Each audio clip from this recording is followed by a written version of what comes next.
Madam Speaker, I rise today because it has been weeks since the bipartisan majority in the Senate passed legislation to take on currency manipulators.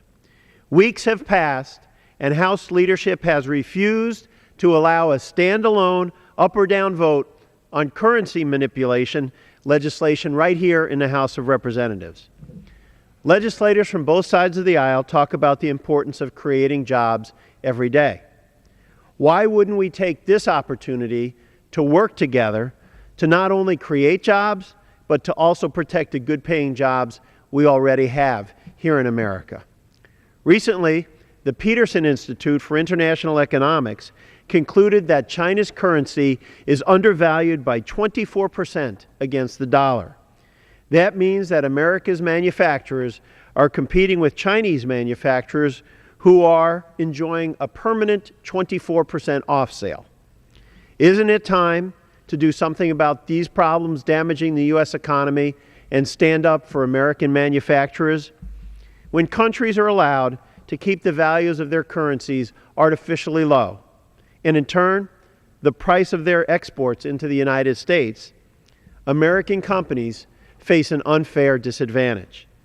American companies are currently playing on an unlevel playing field where their competitors are able to maintain a permanent sale on all the products they sell. As our trade deficit increases with countries like China, we lose American jobs. In fact, the Economic Policy Institute released a study this fall showing that between 2001 and 2010, the U.S. lost 2.8 million jobs, including nearly 62,000 jobs in my own state of Indiana, as a result of the expanding trade deficit with China. The Senate has already acted on this issue.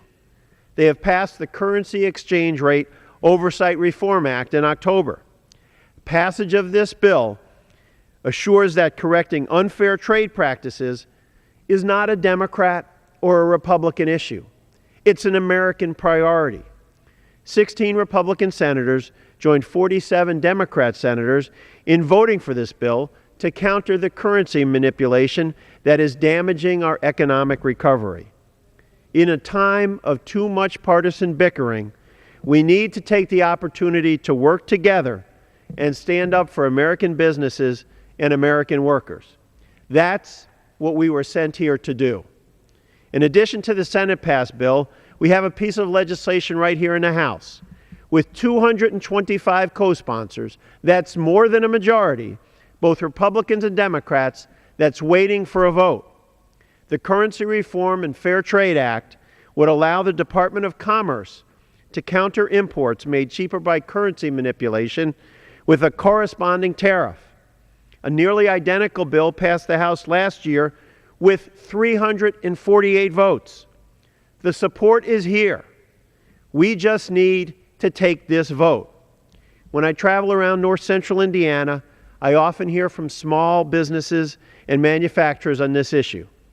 And they never ask that Congress guarantee their success.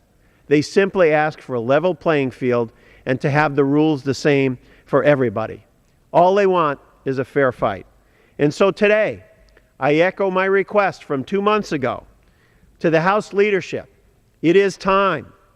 It is time for bipartisan legislation that addresses currency manipulation and to have a vote on it here in the House of Representatives. A standalone up or down vote. As I said then, I'll say it again to our House leadership. Who do you stand with? The Chinese government or American workers?